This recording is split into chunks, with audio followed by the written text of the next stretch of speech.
स्पर्धा परीक्षेच्या तयारीसाठी महाराष्ट्रातील सर्वोत्तम online platform Dnyandeep academy Pune. महाराष्ट्रातील सर्वोत्कृष्ट शिक्षकांचे व्हिडिओ लेक्चर्स, PDF स्वरूपात नोट्स व प्रश्नपत्रिका उपलब्ध, तेही अगदी माफक फीसमध्ये। बॅच जॉईन करण्यासाठी आजच गुगल प्ले स्टोअरवरून ज्ञानदीप अकॅडमीचे ॲप डाउनलोड करा। अधिक माहितीसाठी संपर्क करा 95 11 28 04 65। नमस्कार विद्यार्थी मित्रांनो, खास तुमच्यासाठी परत एकदा एक नवीन सिरीज घेऊन आलेलो आहोत। या सिरीजमध्ये राज्यसेवा मुख्य परीक्षेमध्ये जे प्रश्न विचारलेत, या सर्व प्रश्नांचं विश्लेषण मी करून देणार आहे। ही आपली सिरीज वर्षभर चालणार आहे। या सिरीजचे प्रश्न जर तुम्हाला वाचायचे असतील तर हे सर्व प्रश्न तुम्हाला ज्ञानदीपच्या मुख्य विश्लेषणाच्या पुस्तकामध्ये नक्की मिळतील। याचा फायदा काय होणार आहे तर या सिरीजमध्ये तुम्ही प्रश्न कसा सोडवावा, त्याच्याबद्दलची ॲडिशनल माहिती काय आहे, प्रश्न सोडवताना तुम्हाला काय डाऊट येऊ शकतो, लॉजिक कसं वापरायचं, कॅन्सलेशन मेथड कशी वापरायची, किंवा जी इन्फॉर्मेशन आहे ती इन्फॉर्मेशन या प्रश्नांच्या आधारावर गोळा कशी करायची, सगळंच्या सगळं यामध्ये मी तुम्हाला एकदम विस्तृतपणे सांगणार आहे। ही बॅच ज्ञानदीप अकॅडमीचा जो रेड कलरचा लोगो आहे त्यावर अवेलेबल आहे। तुम्ही बॅच जॉईन करू शकता। आणि सगळ्यात महत्त्वाची गोष्ट, या आर्थिक तणावाच्या काळामध्ये तुम्हाला जास्त नुकसान होऊ नये म्हणून आम्ही 30 व्हिडिओ हे फक्त 50 रुपयात उपलब्ध करून देत आहोत। ही वर्षभर चालणारी बॅच आहे। वर्षभर आम्ही व्हिडिओज टाकणार आहोत, तेव्हा सॉर्टिंग असणार आहे, तुम्हाला ते त्या ठिकाणी कळेल। आणि या बॅचबद्दलच्या ज्या सर्व सूचना आहेत त्या सर्वच्या सूचना त्या ॲपमध्ये त्या कोर्सच्या खाली अवेलेबल असेल। त्या सर्व सूचना अगोदर वाचा, व्यवस्थित वाचा आणि त्यानंतरच बॅच जॉईन करा। आणि जर तुम्हाला वाटलं की नाही बॅच चांगली आहे, आपल्याला फायदा होतो आहे, तर तुमच्या मित्रांसोबतसुद्धा नक्की शेअर करा, जेणेकरून त्यांनासुद्धा फायदा होईल आणि जास्तीत जास्त विद्यार्थ्यांपर्यंत हे चांगले नॉलेज पोहोचेल। तर चला लवकरात लवकर भेटूया या बॅचमध्ये। तुम्हा सर्वांचं मनापासून स्वागत करतो। धन्यवाद। नमस्कार विद्यार्थी मित्रांनो, राज्यसेवा मुख्यच्या या टेस्टचे विश्लेषण जे आपण सुरू केलेले आहे त्यातील टेस्ट नंबर 2मध्ये तुम्हा सर्वांचं मनापासून स्वागत आहे। जे विद्यार्थी पहिल्यांदाच ही टेस्ट बघत आहेत त्यांना सांगू इच्छितो की आपण राज्यसेवेच्या 2012 ते 2019 पासूनच्या सर्वच्या सर्व राज्यसेवा मुख्यमध्ये विचारल्या गेलेल्या प्रश्नांचं ॲनालिसिस करणार आहोत। या ॲनालिसिसमध्ये प्रश्न कोणते विचारले गेले होते, कोणत्या टॉपिकवर विचारले गेले होते, प्रश्नाचं स्वरूप कसं होतं, त्या प्रश्नाच्या उत्तरापर्यंत कसं पोहोचायचं, आणि यासोबतच या प्रश्नाचं उत्तर सोडवत असताना मी कशा पद्धतीनं सोडवलं आणि तुम्ही ती पर्टिक्युलर पॅटर्न कसा फॉलो करावा याबद्दलसुद्धा शिकवणार आहे।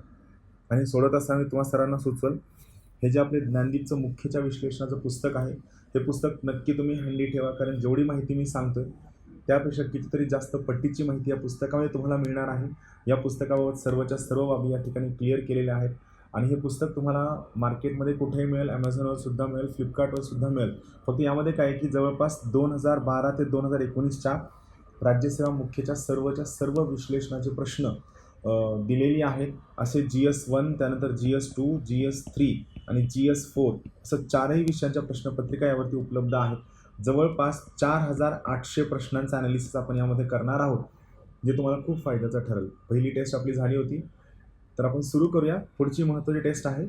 चला, पुढचा प्रश्न आहे, अंतर्गत शक्तींचा उगम पृथ्वीच्या भूगर्भातून होऊन भूपृष्ठ निर्मिती ही ज्वालामुखी व भूकंपासारख्या घटनेतून होत असते।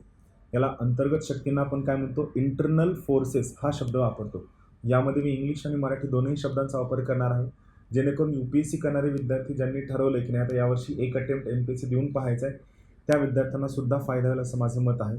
तर अंतर्गत शक्तींचा उगम पृथ्वीच्या भूगर्भातून म्हणजे पृथ्वीच्या आतमधून होऊन भूपृष्ठ निर्मिती ज्वालामुखी व भूकंपासारख्या घटनेतून निर्मिती होते, म्हणजे जे जमिनीचं फॉर्मेशन होतं याला आपण इंटरनल फोर्सेस असं म्हणतो। तर दुसरा ऑप्शन आहे, बाह्य शक्तींचा उगम हा बाह्यस्थ स्रोतामधून होतो। सूर्य व ह्या भूपृष्ठाच्या झिजेस नदी, वारे व इतर बाह्य कारके कारणीभूत असतात।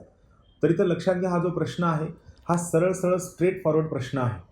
यामध्ये असंच वेगळं काहीच नाही आहे। म्हणजे तुम्हाला सरळ सरळ हे सांगायचं की जी भूपृष्ठाची निर्मिती होते ती अंतर्गत फोर्सेसमुळे होते, इंटरनल फोर्सेसमुळे होते, आणि जे भूपृष्ठ आहेत यामधनं जी नवनवीन भूरूपं निर्माण होतात ही सर्व भूरूपं बाह्य फोर्सेस, एक्सटर्नल फोर्सेसमधनं होतात असा प्रश्न आहे। या प्रकारच्या प्रश्नांमध्ये सिली मिस्टेक होता कामा नये। तर याचं करेक्ट उत्तर आहे अ आणि ब दोन्हीसुद्धा बरोबर आहे। हा पहिला प्रश्न झाला। त्यानंतर दुसरा प्रश्न, प्रश्न क्रमांक 2, पृथ्वीचा जो केंद्रभाग आहे हा कोणत्या नावाने ओळखला जातो? तर लक्षात घ्या, आपण जर पृथ्वीचा आकार पाहितला तर पृथ्वीच्या आकारामध्ये 3 पार्ट येतात। सगळ्यात आतमधला जो भाग आहे याला आपण कोर असं म्हणतो, कोर म्हणजे गाभा. त्यानंतर हा जो 2 नंबरचा भाग आहे जो ग्रीन कलरनं मी शेड करतोय याला आपण मॅन्टल असं म्हणतो. मॅन्टल म्हणजे प्रावरण असं म्हणलं जातं. आणि सगळ्यात बाहेरचा जो आहे ज्याला मी गुलाबी कलरनं शेड करतोय याला आपण क्रस्ट असं म्हणतो. क्रस्ट, मॅन्टल आणि कोर. कोर म्हणजे गाभा. मग हा जो गाभा आहे हा गाभा 2 एलिमेंटनं बनलेला असतो. एक एलिमेंट आहे निकेल आणि दुसरा एलिमेंट आहे जो आहे फेरस म्हणजे आयरन. तर हा कशापासून बनलेला आहे? निफेपासून बनलेला आहे, लक्षात ठेवा. इथं लक्षात घ्या, जर तुम्ही क्रोनॉलॉजी अरेंज कराल की तुमच्या डेन्सिटीनुसार कोणते कोणते एलिमेंट असतात तर लक्षात घ्या, सर्वात वरती सियाल असतो ज्यामध्ये सिलिकॉन प्लस ॲल्युमिनियम असतं. त्यानंतर सायमा असतं ज्यामध्ये सिलिकॉन प्लस मॅग्नेशियम असतं. आणि सर्वात आतमध्ये निफे असतं ज्यामध्ये निकेल प्लस आयरन असतं. लक्षात ठेवा, सर्वात वरती सियाल असतं, 2 नंबरला सायमा असतं आणि 3 नंबरला निफे असतं म्हणजे निकेल प्लस आयरन असतं, हे लक्षात ठेवा. आता या ठिकाणी मी थोडी ॲडिशनल इन्फॉर्मेशन देऊ इच्छितो. ते ॲडिशनल इन्फॉर्मेशन व्यवस्थित लक्ष देऊन ऐका. पृथ्वीची जी हा जो कोर आहे, गाभा आहे, याची डेन्सिटी आहे, याची डेन्सिटी पृथ्वीच्या एकूण डेन्सिटीच्या 16% आहे. म्हणजे पृथ्वीची डेन्सिटी जर 100 मानलं तर त्यापैकी 16% डेन्सिटी फक्त गाभ्याची आहे. दुसरं, या गाभा जो आहे याचा व्हॉल्यूम आकारमान जर आपण पाहितला तर पृथ्वीच्या एकूण आकारमानाचा हा 32% असतो. ही दुसरी माहिती लक्षात ठेवा. आणि तिसरी महत्त्वाची माहिती आहे, हा जो गाभा आहे याची डेन्सिटी आहे 13 किलोग्राम पर मीटर क्यूब. ह्या तीनही माहिती आणि यापेक्षा जास्त माहिती तुम्हाला आपल्या ज्ञानदीपच्या मुख्यच्या विश्लेषणाच्या पुस्तकाने मिळेल. तुम्हाला त्यात हे सगळंच्या सगळं मिळू शकतं, ज्या एका ठिकाणी या सगळ्या प्रश्नांचं रिव्हिजन तुम्हाला मिळणार आहे व जे मी सर्व शिकवतो हे सर्व तुम्हाला त्या ठिकाणी पाठ करता येणार आहे. तर हा दुसरा प्रश्न झाला. हा प्रश्न 2012मध्ये विचारण्यात आला होता. त्यानंतर प्रश्न क्रमांक 3. आता हे थोडंसं महत्त्वाचं आहे. प्रश्न क्रमांक आहे, पृथ्वीच्या अंतरंगातील गाभ्याच्या रचनेविषयी. गाभा म्हणजे काय, ज्याला आपण इंग्लिशमध्ये काय म्हणतो, कोर असं म्हणतो. मी दोन्ही शब्द वापरतो, तुम्हाला सोपं जाईल. पृथ्वीच्या अंतरंगातील गाभ्याच्या रचनेविषयी खालीलपैकी कोणते विधान सत्य आहे? पृथ्वीच्या अंतरंगाचा गाभा सियालपासून बनलेला असतो. सियालपासून असतो का? नाही. सर्वात वरती सियाल असतो, त्यामुळे पहिलं ऑप्शन चूक आहे. पृथ्वीच्या अंतरंगाचा गाभा सायमापासून बनलेला असतो. नाही, हे सुद्धा काय आहे? चूक आहे. तिसरं, पृथ्वीच्या अंतरंगाचा गाभा निफेपासून. निफे म्हणजे काय? निकेल प्लस आयरन, जे आत्ता आपण डिस्कस केलं. तर तिसरं ऑप्शन करेक्ट आहे. हा 2013ला विचारला गेलेला प्रश्न आहे मुख्यमध्ये. पृथ्वीच्या अंतरंगाचा गाभा कठीण खडकापासून बनलेला आहे. लक्षात ठेवा, अंतरंगाचा गाभा हा खडकापासून बनलेला नाही आहे, तो निकेल आणि आयरनपासून बनलेला आहे. इथे एक लक्षात घ्या, आपला हा जो पृथ्वीचा गाभा आहे याचा जो आउटर कोर आहे, गाभा ज्याला आपण कोर म्हणतो, हा 2 भागामध्ये डिवाईड आहे. एक भाग आहे आउटर कोर ज्याला आपण बाह्य गाभा असं म्हणतो. हा भाग बाह्य गाभा असतो आणि हा जो आतमधला भाग आहे हा अंतर्गत गाभा असतो. अंतर्गत, ज्याला आपण इन्नर कोर असं म्हणतो. तर लक्षात घ्या, जो अंतर्गत गाभा आहे हा घन असतो. घन म्हणजे सॉलिड स्वरूपात असतो. आणि याच्या बाजूला हा जो बाह्य गाभा आहे हा मात्र लिक्विड स्वरूपामध्ये असतो. काय कारण आहे लिक्विड स्वरूपामध्ये असण्याचं? तर थोडं इंटरेस्टिंग कारण आहे. आजूबाजूला जो लिक्विड गाभा असतो याचा दबाव त्या इन्नर गाभा, अंतर्गत गाभा एवढ्या मोठ्या प्रमाणामध्ये पडतो की ऑटोमॅटिकली जो अंतर्गत गाभा आहे त्याचं मेल्टिंग पॉईंट वाढतं. नॉर्मली एक नियम लक्षात ठेवा, कोणत्याही गोष्टीवर किंवा कोणत्याही वस्तूवर किंवा कोणत्याही खडकावर जर तुम्ही प्रेशर वाढवलं, त्यावरचा दबाव वाढवला तर त्याचा मेल्टिंग पॉईंट ऑटोमॅटिकली वाढतो. इथं सुद्धा काय होतं, पृथ्वीच्या सर्व प्रेशर इन्नर कोरवर पडतं आणि ते इन्नर कोरवर पडल्यानंतर त्याचा मेल्टिंग पॉईंट वाढतो आणि हा मेल्टिंग पॉईंट म्हणजे वितरण बिंदू वाढतो आणि हा मेल्टिंग पॉईंट वाढला की ऑटोमॅटिकली गाभा काय होतो, घन स्वरूपामध्ये कन्वर्ट होतो. हा महत्त्वाचा मुद्दा आहे. तर गाभा कठीण खडकापासून बनलेला नाही. चालेल, हा महत्त्वाचा मुद्दा आहे. प्रश्न क्रमांक 4, पृथ्वीचे भूकवच आणि पृथ्वीचे मध्यावरण. भूकवच म्हणजे क्रस्ट आणि मध्यावरण म्हणजे मॅन्टल. खूप वेगवेगळे शब्द वापरले गेलेले आहेत खूप सगळ्या ठिकाणी. भूकवच म्हणजे क्रस्ट आणि मध्यावरण म्हणजे मॅन्टल, ज्याला आपण प्रावरणसुद्धा म्हणतो. तर यांच्या दरम्यान विलगता कोणती आढळते? विलगता जिओग्राफीमध्ये एक शब्द आहे, तो शब्द आहे डिसकंटिन्युटी. तर लक्षात ठेवा, या सर्व डिसकंटिन्युटी तुम्ही पाठ करणं अपेक्षित आहे, कारण राज्यसेवा मुख्यमध्ये या डिसकंटिन्युटीवर नक्की प्रश्न असतो. 2012ला हा प्रश्न विचारला गेलेला आहे. तर या ठिकाणी मी काय करतो, तुम्हाला इथलचं करेक्ट उत्तर सांगतो. करेक्ट उत्तर आहे मोहोरोव्हिसिक डिसकंटिन्युटी. मोहोरोव्हिसिक डिसकंटिन्युटी. ही मोहर व्हिसिक डिस्कंटिन्युटी पृथ्वीचं भूकवच आणि मध्यावरण यामध्ये आढळते. आता जे बाकीच्या डिस्कंटिन्युटी आहेत त्या मी तुम्हाला थोडक्यात सांगतो. या डिस्कंटिन्युटी कळण्यासाठी आपल्याला एक छोटीशी डायग्राम शिकावी लागेल. इथं लक्षात घ्या, ही जी पृथ्वी आहे त्या पृथ्वीमध्ये हा जो एकदम आतमधला भाग आहे, हा जो ब्ल्यू कलरचा, याला आपण काय म्हणतो, याला आपण इन्नर कोर असं म्हणतो. मग या इन्नर कोरच्या बाजूला बाहेरून काय आहे, हा जो भाग आहे हा आउटर कोर आहे ग्रीन कलरचा. बरोबर आहे. इन्नर कोर सॉलिड असतो, आउटर कोर लिक्विड असतो. इन्नर कोरला आपण काय म्हणतो, अंतर्गाभा असं म्हणतो. आउटर कोरला आपण बाह्यगाभा असं म्हणतो. मग त्यानंतर जो भाग आहे त्याच्यानंतर जो वरचा भाग आहे त्याला तो मॅन्टल असतो, ज्याला आपण काय म्हणतो मध्यावरण किंवा प्रावरण असं म्हणतो. मॅन्टल परत दोन प्रकारचं असतं. एक असतं अंतरप्रावरण म्हणजे इन्नर मॅन्टल, दुसरं असतं बाह्य प्रावरण म्हणजे काय आउटर मॅन्टल. आणि याच्यावरती जो भाग आहे त्याला आपण म्हणतो पृथ्वीचा क्रस्ट किंवा भूकवच. मग यामध्ये हे जे पृथ्वीचं भूकवच आहे, बरोबर आहे, आणि हा जो मॅन्टल आहे याच्यामध्ये जी डिस्कंटिन्युटी आहे त्याला आपण मोहरविक डिस्कंटिन्युटी असं म्हणतो. मग ही गटेनबर्ग डिस्कंटिन्युटी कुठं असते, कुठं आढळते, तर लक्षात घ्या, ही जी गटेनबर्ग डिस्कंटिन्युटी आहे ही अंतरप्रावरण आणि बाह्य गाभा यामध्ये आढळते. म्हणजे पहा, हा जो बाह्य गाभाचा प्रकार आहे, बरोबर, हा जो रेड कलरचा मी दिसतो हा बाह्य गाभा आहे. आणि इथं हा जो गुलाबी आहे हा काय आहे, हा इन्नर मॅन्टल अंतरप्रावरण आहे. तर इथं मी डॉटेड लाईन टाकतो. ही जी डॉटेड लाईन आपण कन्सिडर करूया. ही डॉटेड लाईन काय असणार आहे, ही डॉटेड लाईन असणार आहे गटेनबर्ग विलगता किंवा गटेनबर्ग डिस्कंटिन्युटी. त्यानंतर पुढची आहे ती आहे लेहमन डिस्कंटिन्युटी. काय नाव आहे, लेहमन डिस्कंटिन्युटी. ही कोणामध्ये आढळते, हा जो इन्नर कोर आहे, बरोबर आहे, हा आतमधला जो इन्नर कोर आहे ब्लॅकवाला आणि हा ग्रीनवाला, त्या दोन्हीच्यामध्ये काय आढळते, या दोन्हीच्या ही जी डॉटेड लाईन आहे ही कन्सिडर करा, ही काय आहे, ही लेहमन डिस्कंटिन्युटी आहे, लेहमन विलगता आहे. त्यानंतर पुढची महत्त्वाची डिस्कंटिन्युटी आहे जिचं नाव आहे कोनरॅड डिस्कंटिन्युटी. ही कोनरॅड डिस्कंटिन्युटी सियाल आणि सायमा या दोन्हीच्या मध्ये आढळते. पुढची आहे मोहरोविक, जी मी तुम्हाला आत्ता सांगितली. त्यानंतरची पुढची आहे रेपिटी डिस्कंटिन्युटी. रेपिटी ही कोणामध्ये आढळते, तर ही हा जो मॅन्टल आहे, हा जो आउटर मॅन्टल आहे आणि हा जो इनर मॅन्टल आहे, म्हणजे ही जी गुलाबी रेषा आहे या ठिकाणी ही रेपिटी डिस्कंटिन्युटी आहे. म्हणजे काय, बाह्य प्रावरण आणि अंतरप्रावरण यांच्यामध्ये रेपिटी डिस्कंटिन्युटी आढळते. आणि सर्वात शेवटचं लेहमन, जे बाह्य गाभा आणि अंतर्गाभा. हे सगळं लक्षात ठेवा, यावरती नक्की प्रश्न येऊ शकतो. हे महत्त्वाचं आहे प्रश्न क्रमांक 4 मध्ये. त्यानंतर पुढचा महत्त्वाचा प्रश्न आहे तो आहे पृथ्वीच्या अंतरंगातील तापमान पृष्ठभागापासून खोल जावं तसं. म्हणजे आपण जर ही पृथ्वी कन्सिडर केली आणि हा जर गाभा कन्सिडर केला तर या केसमध्ये आपण पृथ्वीच्या अंतररंगातील तापमान हा पृष्ठभाग आहे, म्हणजे हा काय आहे, क्रस्ट आहे. तर या ठिकाणावर आपण खाली जात गेलो तर तापमान काय होतं, वाढत जातं की कमी होत जातं. तर सिंपल कन्सेप्ट आपण काय वाचलं की या ठिकाणी तापमान वाढत जातं, हे आपण ऐकलेलं आहे. पण इथं त्यांनी प्रश्न थोडा ॲडव्हान्स्ड विचारला आहे. काय प्रश्न आहे, हे तापमान वाढत्या प्रमाणात कमी होत जातं, हे तापमान वाढत्या प्रमाणात वाढत जातं, सारख्या प्रमाणात वाढत जातं, हे तापमान घटत्या प्रमाणात वाढत जातं. घटत्या प्रमाणात म्हणजे काय, समजा जर इथून इथपर्यंत तापमान 10 डिग्री सेंटीग्रेड असेल समजा 100 मीटरसाठी, तर इथून पुढच्या 100 ते 200 मीटरसाठी तापमान 9 डिग्री सेंटीग्रेडनं वाढेल. त्यानंतरच्या 100 डिग्री मीटरसाठी तापमान 8 डिग्री सेंटीग्रेडनं वाढेल. त्यानंतरच्या 100 डिग्री सेंटीग्रेडसाठी तापमान 7 डिग्री सेंटीग्रेडनं वाढेल. आलं लक्षात. म्हणजे तुम्ही जसं जसं खाली जात राहता तसं तसं ऑटोमॅटिकली तापमान वाढीचा जो रेट आहे हा काय होतो, कमी कमी होत जातो. ही महत्त्वाची बाब आहे, राहील लक्षात. तर चौथा पर्याय आहे पृथ्वीच्या अंतरंगातील तापमान भूपृष्ठापासून आपण खोल जावं तसं घटत्या प्रमाणात वाढत जातं.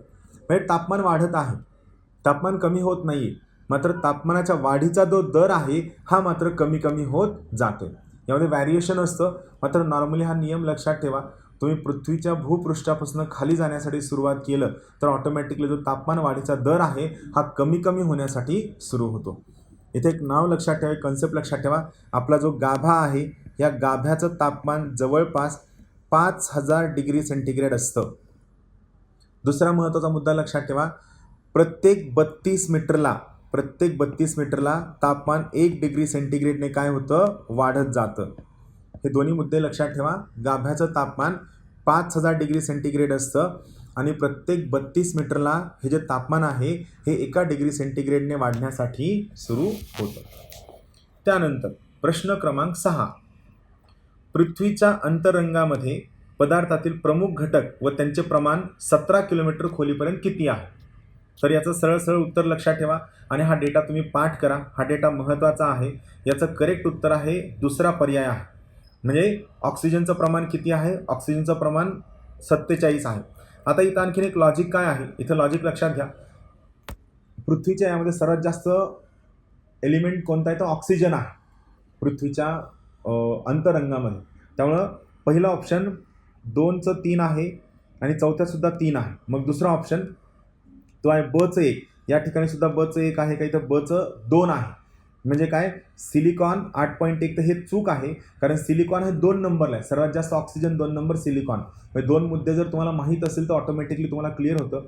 आणि हे जिओग्राफीच्या कोणत्याही पुस्तकामध्ये दिलेलं असतं. यासाठी तुम्हाला सर्वच्या सर्व आकडे पाठ करण्याची गरज नाही. पृथ्वीच्या अंतरंगामध्ये सर्वात जास्त जे एलिमेंटचं कॉम्पोजिशन आहे ते सर्वात जास्त एलिमेंट ऑक्सिजन आहे. 2 नंबरला एलिमेंट सिलिकॉन आहे. या सोयीनं 2 नंबरला सिलिकॉन आहे. त्यानंतर 3 नंबरला ॲल्युमिनियम 8.1% आहे. 4 नंबरला ड जे आहे लोह हे 9.5% आहे. आणि कॅल्शियम, सोडियम, पोटॅशियम, मॅग्नेशियम यांचं एकूण प्रमाण 11.1% आहे. राहील लक्षात? हे पाठ करायचे. पण यामध्ये सगळ्यात महत्त्वाचा मुद्दा लक्षात ठेवा.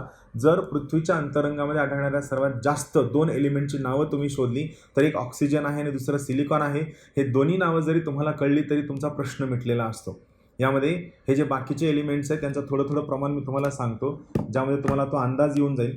इथं लक्षात घ्या, सोडियमचं जे प्रमाण आहे हे सोडियमचं प्रमाण 2.8% आहे. त्यानंतर पोटॅशियमचं प्रमाण 2.6% आहे. मॅग्नेशियमचं प्रमाण 1.5% आहे. तर कॅल्शियमचं प्रमाण हे 3.6% आहे. हे सगळे आकडे लक्षात ठेवा. जर MPSCचा डिफिकल्टी लेवल त्यांना वाढवायची असेल तर ऑटोमॅटिकली ते या ठिकाणी काय करतील? तुम्हाला डीपरमध्ये विचारतील. ही सर्वच्या सर्व माहिती तुम्हाला आपल्या पुस्तकामध्ये मिळेल. प्रश्न क्रमांक 7. खालील वैशिष्ट्ये कोणत्या भूकंप लहरीची आहे? भूकंप लहरी ज्यांना आपण इंग्लिशमध्ये काय म्हणतो? यांना आपण इंग्लिशमध्ये सेस्मिक वेव्ज असं म्हणतो.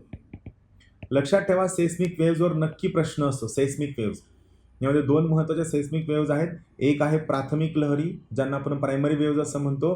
दुसरा आहे सेकंडरी वेव्ज ज्यांना आपण द्वितीयक लहरी असं म्हणतो. मी यांच्याबद्दल तुम्हाला माहिती सांगणार आहे. व्यवस्थित लक्ष देऊन ऐका. त्या अगोदर एक महत्त्वाचा प्रश्न आपण पाहूया. या ठिकाणी ही जी इन्फॉर्मेशन दिलेली आहे ही इन्फॉर्मेशन कोणत्या लहरींबद्दल आहे आपण हे पाहूया. पहा, भूकंप केंद्रापासून सरळ दिशेनं प्रवास करतात आणि भूपृष्ठावर येतात. पहिला पर्याय. दुसरा, जास्त घनतेच्या भागातून लहरींचा वेग वाढतो. तिसरा, द्रव पदार्थातून जाताना लहरींचा वेग मंदावतो. हे तीनही कॅरेक्टर कुणाबद्दल आहेत? लक्षात घ्या, हे तीनही कॅरेक्टर प्राथमिक लहरींबद्दल आहेत. प्रायमरी सेस्मिक वेव्सबद्दल आहे. प्रायमरी सेस्मिक वेव्सबद्दल काय लक्षात ठेवायचे? काही महत्त्वाचा मुद्दा लक्षात ठेवा. प्राथमिक लहरी द्वितीयक लहरींच्या तुलनेत कमी नुकसान पोचवितात. दुसरा मुद्दा, प्राथमिक लहरींचा वेग हा द्वितीयक लहरींपेक्षा जास्त असतो. तिसरा, या लॉन्जिट्यूडनल असतात. लॉन्जिट्यूडनल लक्षात ठेवा. लॉन्जिट्यूडिनल आपण मराठीत काय म्हणतो? याला आपण अनुतरंग प्रवास असं म्हणतो. लॉन्जिट्यूडनल किंवा अनुतरंग प्रवास. अनुतरंग प्रवास म्हणजे काय? त्या पुश आणि पुल या दिशेनं प्रवास करतात. म्हणजे कसं असतं पहा, या ठिकाणी जेव्हा ते खूप जास्त जवळ येतं त्याला आपण कॉम्प्रॅक्शन असं म्हणतो. त्यानंतर जेव्हा हे जास्त दूर जातं त्याला आपण रेअर फॅक्शन असं म्हणतो. परत असं कॉम्प्रॅक्शन असतं, परत रेअर फॅक्शन असं म्हणतो. Compression, rare faction, compression, rare faction याला आपण लॉन्जिट्यूडनल वेव्ह किंवा अनुतरंग लहरी असं म्हणतो. सगळ्यात महत्त्वाची गोष्ट, प्राथमिक लहरी या सॉलिड पदार्थामधनं व लिक्विड पदार्थामधनं दोन्ही ठिकाणावरनं प्रवास करतात. याबद्दल सगळ्यात महत्त्वाचं वाक्य लक्षात ठेवा. भूकंप झाल्यानंतर पृथ्वी तलावरती पोचणाऱ्या सर्वात पहिल्या लहरी कोणत्या असतील? तर त्या प्राथमिक लहरी असतात. हे लक्षात ठेवा. म्हणून त्यांची गती सर्वात जास्त असते. त्यांचा वेग असतो 6 ते 12 किलोमीटर पर सेकंड. लक्षात ठेवा, 6 ते 12 किलोमीटर पर सेकंड. आणि 103 डिग्री ते 143 डिग्री यामध्ये काय असतो? त्यांचा शॅडो झोन असतो. या भागामध्ये त्या नसतात. हे लक्षात ठेवा. वेव्ह शॅडो झोन असतो. राहील लक्षात. हे सगळं जे सांगतो सगळं पुस्तकामध्ये अवेलेबल आहे, मात्र तरीही मी सांगत असताना व्यवस्थित लक्ष देऊ नये का, हे खूप जास्त महत्त्वाचं आहे. पुढचं म्हणजे मग या जर लॉन्जिट्यूडनं नसेल तर मग ज्या सेकंडरी वेव्ज आहेत त्या कशा असतात, त्या ट्रान्सवर्स वेव्ज असतात, त्या परपेंडिक्युलर, जो प्लेन असतो त्याला त्या परपेंडिक्युलर काम करतात. 8वा प्रश्न हा इंटरेस्टिंग आहे. पृथ्वीचे कवच म्हणजे भूपृष्ठ किंवा क्रस्ट हा विविध खडकांनी बनलेले आहे. खडकांबाबत कोणते विधान चुकीचे आहे? चुकीचं विधान. बऱ्याच वेळा लावारस म्हणजे लावा पृथ्वी खाली थंड होतो व हा लावारस हळूहळू थंड होतो म्हणून बारीक कण तयार होतात. बारीक कण तयार होतात का? तर लक्षात ठेवा, जेव्हा लावारस हळूहळू थंड होतो त्यावेळी बारीक कण तयार होत नाहीत, अशावेळी मोठ्या मोठ्या साईजचे क्रिस्टल तयार होतात. आणि ही जी स्फटिकं असतात त्यांना आपण क्रिस्टल असं म्हणतो. ही स्फटिकं किंवा ही क्रिस्टल कशी असतात? अस्पष्ट असतात. लक्षात ठेवा, भूपृष्ठाखाली जर लावारस थंड झाला तर या ठिकाणी निर्माण होणारा जो कण असतात हे कण अस्पष्ट असतात आणि सगळ्यात महत्त्वाची गोष्ट सुस्पष्ट असतात आणि ती बारीक कण तयार होत नाही, ते मोठे असतात, स्फटिकं असतात. याचं बेस्ट एक्झाम्पल आहे ते आहे ग्रॅनाइट आणि गॅब्रो. लक्षात ठेवा, ग्रॅनाइट आणि गॅब्रो ही 2 एक्झाम्पल्स आहेत. हे कण कशी असतात? स्फटिकं असतात, जे सुस्पष्ट असतात, म्हणजे खूप क्लिअर असतात. मसाल्यांचे व धान्य दळण्या कुटण्यासाठी वापरले जाणारे दगड ग्रॅनाइटचे असतात. करेक्ट आहे. लाल किल्ला गाळाच्या सेडिमेंटरी दगडांनी बनलेला आहे. हे पण वाक्य करेक्ट आहे. आणि 4थं वाक्य, ताजमहाल हा रूपांतरित मेटोमॉर्फिक दगडांनी बनलेला आहे का? कारण ताजमहल हा संगमरवरापासून बनलेला आहे आणि संगमरवर हे एक प्रकारचं मेटामॉर्फिक खडक आहे. ही सगळ्यात महत्त्वाची इन्फॉर्मेशन लक्षात ठेवा. प्रश्न क्रमांक 9, ज्या खडकामध्ये 65% जास्त सिलिकाचं प्रमाण असतं त्याला आपण काय म्हणतो? काय उत्तर आहे? 65% जास्त सिलिकाचं प्रमाण असेल त्याला आपण काय म्हणतो? इंटरेस्टिंग प्रश्न आहे. याला आपण ॲसिडिक खडक असं म्हणतो. म्हणजे आपल्याला काय कळलं? खडकांना त्यांच्यामध्ये असणाऱ्या सिलिकाच्या कंटेंटनुसार, सिलिकाच्या प्रमाणानुसार ॲसिडिक व बेसिक या 2 प्रमाणामध्ये डिवाईड केलं जातं. मग काय डिफरन्स आहे? तर ॲसिडिक खडक म्हणजे कोणते खडक? ज्या खडकामध्ये सिलिकाचं प्रमाण 65% जास्त असतं त्याला आपण काय म्हणतो? ॲसिडिक असं म्हणतो. ज्या खडकांमध्ये सिलिकाचं प्रमाण हे 55% कमी असतं त्याला आपण बेसिक खडक असं म्हणतो. पहिला मुद्दा. दुसरा मुद्दा, ॲसिडिक खडकांचा pH म्हणजे सामू हा काय असतो? कमी असतो. बेसिक खडकांचा pH म्हणजे सामू काय असतो? जास्त असतो. ॲसिडिक खडकांचं एक्झाम्पल आहे ग्रॅनाइट. नाव लक्षात ठेवा, ॲसिडिक खडकांचं एक्झाम्पल आहे ग्रॅनाइट आणि बेसिक खडकांचं नाव आहे बेसाल्ट. परीक्षेमध्ये जर लक्षात नाही राहिलं तर सरळ ब आणि इथं ब दोन्ही लिंक होतं, त्यामुळे बेसिक खडक बेसाल्ट आहे. आणि ग्रॅनाइट आणि बेसाल्ट हे 2 सर्वात महत्त्वाचे अग्निजन्य खडक आहेत, त्यामुळे हे तुम्हाला लक्षात ठेवणं सोपं आहे. जर बेसाल्ट खडक बेसिक असेल तर उरलेला जो खडक आहे तो ग्रॅनाइट आहे आणि तो मग ॲसिडिक आहे, ज्यामध्ये सिलिकाचं प्रमाण जास्त आहे, दुसऱ्यामध्ये सिलिकाचं प्रमाण कमी आहे. हे आपली सुरुवात आहे. आपण सर्वच्या सर्व GS या पद्धतीने रिवाईज करणार आहोत, त्याबद्दल लक्षात ठेवा. प्रश्न क्रमांक 10, खडक 3 प्रकारचे असतात. अग्नीज खडक, ज्याला आपण काय म्हणतो? इग्नियस रॉक असं म्हणतो, जे ज्वालामुखीमधनं बनतात. दुसरं गाळाचे खडक, ज्याला आपण सेडिमेंटरी असं म्हणतो. वाहणाऱ्या नदींनी, पाण्याने, झऱ्याने, डोंगरावरनं वाहून आल्यानंतर जो गाळ जमा होतो, त्यामुळे जे खडक, जो गाळ एकमेकांवर कितीतरी वर्ष साठून जमा होतो त्याला आपण सेडिमेंटरी खडक असं म्हणतो. रूपांतरित खडक म्हणजे मेटामॉर्फिक खडक. तर धातू खनिजं सर्वसाधारणपणे कोणत्या खडकात आढळतात? माझा एक प्रश्न आहे, ही जी धातू खनिजं आहेत ही उत्तर भारतीय मैदानी प्रदेशात आढळतात का? नाही आढळत. मग जर तिथं आढळत नसतील तर गाळाच्या का सेडिमेंटरी खडकांमध्ये धातू खनिजं आढळतील का? नाही आढळणार. लॉजिक आहे. म्हणजे मग गाळाच्या खडकांमध्ये पहिलं ऑप्शन कॅन्सल होतं, गाळाच्या खडकांमध्ये दुसरं ऑप्शन कॅन्सल होतं आणि केवळ अग्नीज खडकात असं नाही होणार. बऱ्याचदा काय असतं की जे मेटामॉर्फिक रॉक असतात त्यामध्ये सुद्धा धातू आढळतात खूप मोठ्या प्रमाणे, तेव्हा करेक्ट ऑप्शन आहे अग्नीज व रूपांतरित खडक. म्हणजे इग्नियस रॉक्स आणि मेटामॉर्फिक रॉक, अग्नीज खडक व रूपांतरित खडक या दोनही ठिकाणी धातूची खनिजं आढळतात. मग गाळाच्या खडकात काय आढळतं? तर गाळाच्या खडकामध्ये ऑर्गॅनिक एलिमेंट, बरोबर आहे, ज्याला आपण सेंद्रिय पदार्थ असं म्हणतो. गाळाचे जे खडक आहेत सेडिमेंटरी रॉक्स हे कशासाठी फेमस आहेत? तर हे कच्चं तेल सापडण्यासाठी प्रसिद्ध आहेत. कच्चं तेल सापडण्यासाठी हे जास्त प्रसिद्ध आहेत. प्रश्न क्रमांक 10, त्यानंतर प्रश्न क्रमांक 11, खालील विधाने आणि कारणं वाचा आणि त्याबद्दल उत्तर द्या. द्रवरूपातील बेसिक लावा प्रामुख्याने पठार निर्मितीला कारणीभूत असतो. पठार ज्वालामुखीतून बाहेर पडणाऱ्या बेसिक लावाचा विलय बिंदू मेल्टिंग पॉईंट हा कमी असतो, म्हणजे ते खूप कमी लवकर विलय होतात आणि मग ते त्या ठिकाणी सेटल होतात. सो याचं विधान अ सुद्धा करेक्ट आहे आणि याचं कारण सुद्धा बरोबर आहे. त्यामुळे करेक्ट उत्तर आहे अ. लक्षात ठेवा. इथं काय बेसिक लक्षात ठेवायचं बेसाल्ट खडकाबद्दल. पहिला मुद्दा लक्षात ठेवा, बेसाल्ट खडक हा कसा असतो, बेसिक असतो. यामध्ये सिलिकाचं प्रमाण कसं असतं, यामध्ये सिलिकाचं प्रमाण हे 55% काय असतं, कमी असतं. मग महत्त्वाचा मुद्दा, याचा मेल्टिंग पॉईंट विलयबिंदू कमी असतो.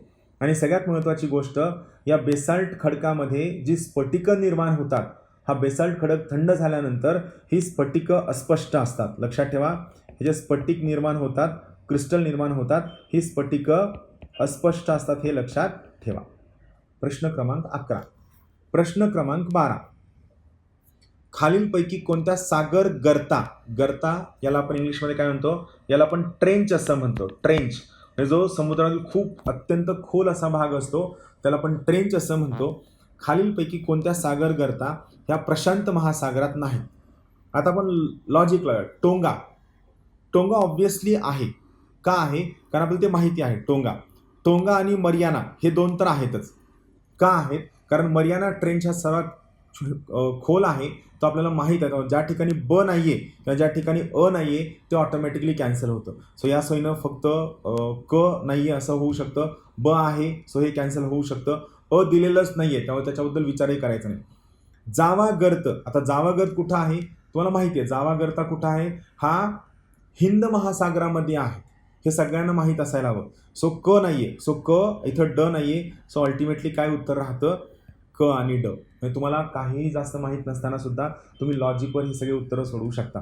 इथं लक्षात ठेवा, टोंगा गर्त, मरियाना गर्त आणि कुरिल कामचाटका हे सुद्धा माहीत असायला. कुरिल आयलँड माहिती आहेत ना, जापानच्या वरती असणारे कुरिल आयलँड, ज्यामध्ये रशिया, चीन आणि जापान या तिन्ही देशांमध्ये वादविवाद सुरू आहेत, त्यांना आपण कुरिल आयलँड असं म्हणतो, जे खूप प्रसिद्ध आहे. साऊथ सँडविच गर्ता कुठं आहे, तर हा अटलांटिक महासागरामध्ये आहे. लक्षात ठेवा, अटलांटिक याचं ठिकाण लक्षात ठेवा, अटलांटिक महासागरामध्ये हे आहेत, अटलांटिक महासागर. क्लिअर. त्यानंतर प्रश्न क्रमांक 13, खालीलपैकी कोणत्या शक्ती या सुनामी लाटांच्या निर्मितीसाठी कारणीभूत असतात. सुनामी सिंपल कन्सेप्ट आहे. तुमचा हा समुद्राचा तळ आहे आणि हा समजा त्यातला एखादा डोंगर आहे, यामध्ये भूकंप झाला, इथं भूपट्ट विवर्तनिका झालं, तर हा सगळा फोर्स वर जातो आणि वर गेल्यानंतर हा समुद्र लाटावून या सगळ्या सुनामी निर्माण होतात. हे महत्त्वाचं प्रोसेस आहे. त्यामुळे सुनामी निर्मितीसाठी हे चारही कारणं कारणीभूत आहे, अ, ब, क आणि ड. आपण सगळे एकदा वाचूया, हे महत्त्वाचं आहे. सुनामीवर प्रश्न येऊ शकतो. भूकंपामुळे सागरी पाण्याचं उभ्या दिशेने विस्थापन होतं. विस्थापन ज्याला आपण इंग्लिशमध्ये डिस्प्लेसमेंट असं म्हणतो. म्हणजे पाणी वर सरकलं जातं. ते पाणी वर सरकलं गेलं की परत ते जोरानं खाली येणार. मग जे पाणी खाली आलं त्याला हा प्रेशर टाकणार, हा हळूहळू काय शिफ्ट होत जाणार. भूकंपामुळे सागरी पाण्याचं आडव्या दिशेनं विस्थापन होतं, म्हणजे आडवं हॉरिझॉन्टल डिस्प्लेसमेंट होतं. तिसरं, महासागरातल्या प्रचंड उग्र ज्वालामुखीमुळे होतं. आणि चौथं, सागर तळावरील वेगवान राशी हालचालीमुळे म्हणजे प्लेट टेक्टॉनिकच्या मुवमेंटमुळे सुद्धा सुनामी येते. सर्वच्या सर्व कारणं बरोबर आहे. हे सर्वच्या सर्व लक्षात ठेवा. खालीलपैकी कोणती उदाहरणं खचदरीची आहे. ईस्ट आफ्रिकन रिफ्ट व्हॅली, तुम्ही नकाशा काढला आणि आफ्रिका खंड काढला तर सगळ्यात अगोदर तुम्हाला ईस्ट आफ्रिकन रिफ्ट व्हॅली दिसते. सो ते आहे म्हणजे आहे.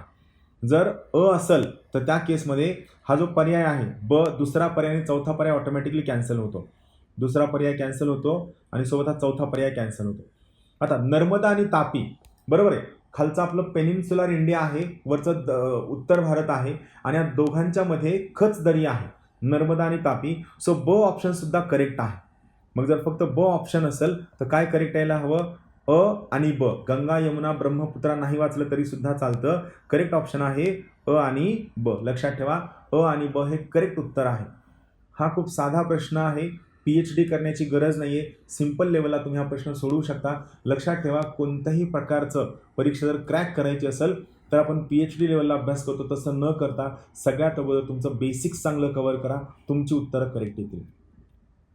शेवटचा प्रश्न आहे, आपण हा सोडवूया. हा फॅक्च्युअल प्रश्न आहे. ब्लॅक फॉरेस्ट कोणत्या प्रकारचा आहे तर लक्षात ठेवा. याचं करेक्ट उत्तर आहे ब्लॅक फॉरेस्ट हा ठोकळ्याचा आहे. करेक्ट उत्तर तिसरा आहे.